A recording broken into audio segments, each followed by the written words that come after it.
نماز جو ہے اس کی عادت کیسے ڈالی جائے، اور یہ جو 5 وقت کی نماز ہے، اکثر پیرنٹس جو ہے وہ میرے پاس آتے ہیں اور کہتے ہیں کہ ہمارے بچے جو ہے وہ نماز نہیں پڑھتے،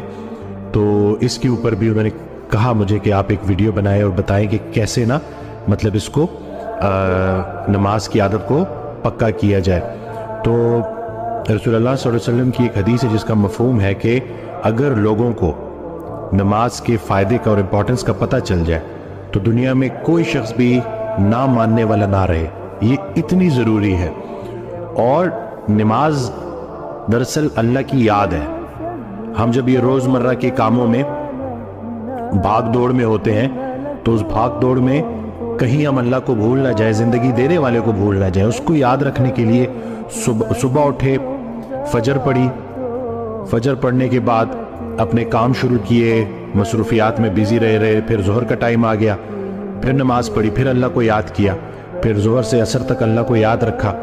پھر جیسی عصر آئی عصر پڑھی، پھر سے اللہ کی یاد تازہ ہوئی،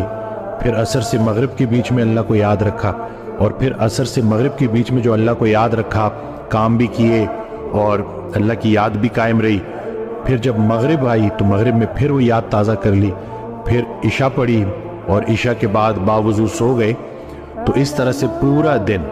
اللہ کی یاد قائم رہی، تو پورا کا پورا دن عبادت میں، رات کو باوضو سو گئے تو نیند عبادت میں۔ حضرت واصف علی واصف رحمۃ اللہ علیہ ایک آڈیو میں بیان فرماتے ہیں کہ آپ کی پوری زندگی میں سے عبادت کو نکالا جائے گا اور اس کو تولا جائے گا۔ تو اگر آپ کی پوری زندگی ہی عبادت نکل آئی تو پھر تو نیت ہے جی،